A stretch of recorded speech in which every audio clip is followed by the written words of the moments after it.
Good afternoon, people. It's nearly close to lunchtime, so I'll just try to keep this short and simple. Cheryl Goh raised up a lot of interesting points about talking about data. She, in fact, did 50% of my presentation, so woo, I can go off soon.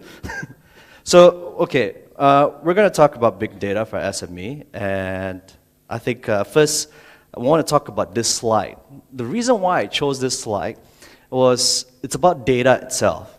So, like Cheryl exactly says, it's the data that gives us the customer insights to know what our customers are doing, to predict it, to find a pattern to it, and to see what is the customer buying behavior becomes. So that's what we're going to talk about. But before we even talk about big data, I just want you to break it down and think about data in general. So you guys watch Captain America, right? Winter Soldier, right? You saw about there was this one scene where he had big guns. It was pointing at every individual, and then the Samuel L. Jackson was saying, okay, we know this guy's lifestyle, we know this guy's attributes, we know what he does, we know where he goes, and these smart guns are able to kill every individual for about 1 or 2 million people in 1 minute without destroying the infrastructure. So that's targeting. So this is basically, we're not there, we're definitely not there. But a lot of companies are trying to embrace the data in order to sell the products better.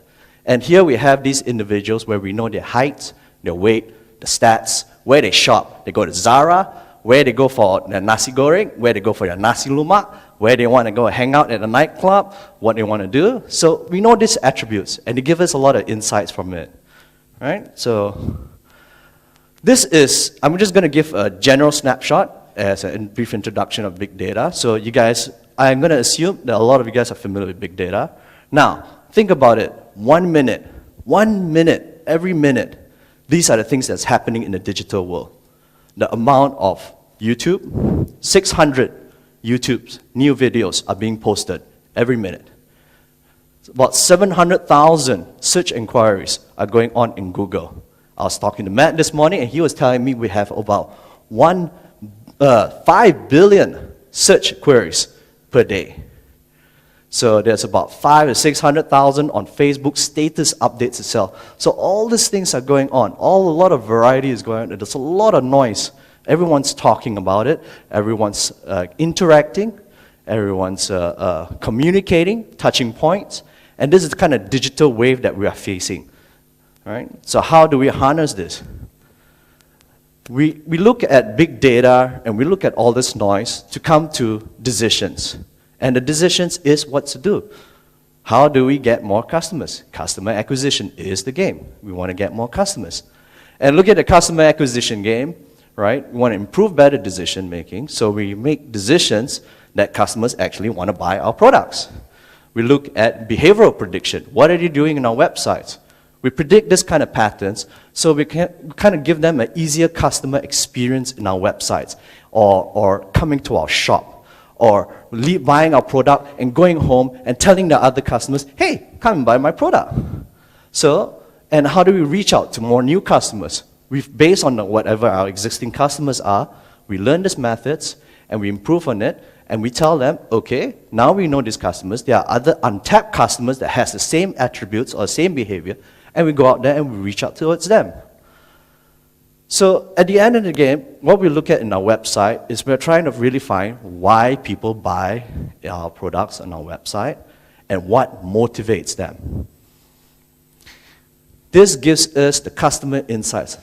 When they go into your website, they bring a lot of baggage with them. They have a lot of emotions, they have their culture, they have their habits, they have all this attitude, they have heard all these preferences, and the way they interact with your website.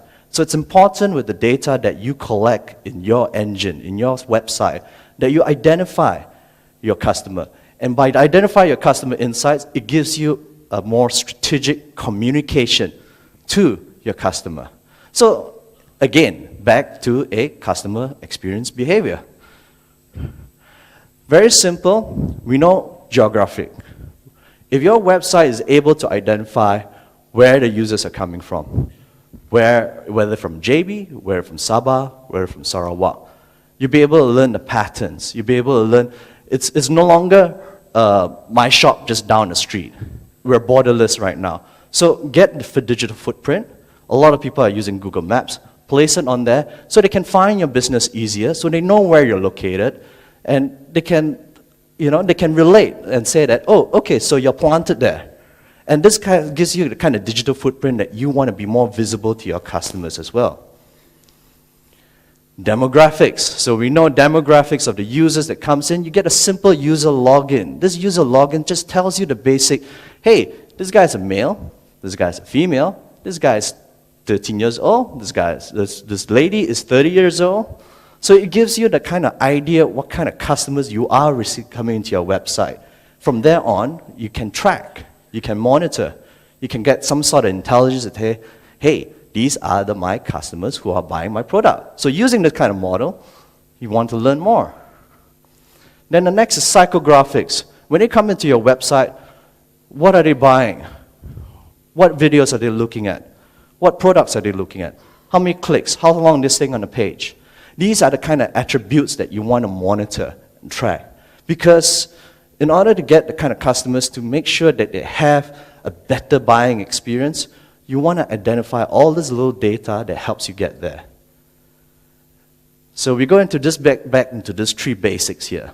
We know all these attributes are based on this demographics for male, female, the job title, the whether he's a young or elderly. So what we try to do is we try to discover. Okay, the users comes in, they discover a product, they find out about it. They're like, whoa, hey, here's a Canon camera. I like the Canon camera. Okay, now I'm going to consider buying a Canon camera, and I'm going to look at it, pricing. I'm going to compare, other products to other competitors. I'm going to see how brand assurance your product is versus other competitors' product. So we're doing these benchmarks, and then they lead to the final stage, the buying stage. They look at your product on your website, and they say, hey, okay, this guy, I like his product. Now I'm going to check out whether if this guy delivers on time. How easy is it for me to purchase it on his website? Or is there other channels to purchase it? How long he'll take to deliver it? What's the quality? The price meets my decisions, and they make a closing from there. So, very simple slide. Looking at a customer buying behavior experience, we know that most of the people go on Facebook or Twitter or LinkedIn, most probably on Facebook. We all talk about, hey, I know this vacuum cleaner is cheap. I know this supplier is selling this. I know this house, this construction worker is selling this much. This roof contractor charges this much. All these things is being shared, is being talked about. The Mothers Association talked about baby products constantly. They share updates, they share, hey, what baby products should I buy, what diapers, what milk, all this. So they do a lot of research, and then they go to the next level. They go through the mobile, and they select, hey, okay, so we want this kind of product. We want to, this is what we do, the comparison, and then we go to purchase. And interestingly, they go to purchase, they go on a desktop version, right? They go on the web, and then they look at the purchase that they want to make, and then go ahead with that. They receive the product through either e-commerce in-store or call center. They call in and says, hey, I'm interested in this product. I'd like to buy this product. Send it to me. Okay? So once when you do that, then they go back on the Facebook, and then they say, hey, I use this product. This product is great. The service was great. So they're sharing, and this is all through digital these days. Now, we're not seeing that much in Malaysia yet, but in the US, this is very high activity. A lot of it is e-commerce goods and delivery. You go to Amazon, you buy books, you buy music, you buy CD players, although CD players are outdated, but these kind of things are going on the digital, and it's being used quite a lot. And this is the kind of sales cycle we want to give to our customers. So here's my takeaway, all right? How do we harness big data for SME? I want you to scrap the word big and start thinking small. You've got customers. You've got your Excel sheet. You've got your receipts. You've got your book log. Hotels have your bookings, right? Restaurants, you got your friends list. Get it together. You got a Facebook profile. You got your friends.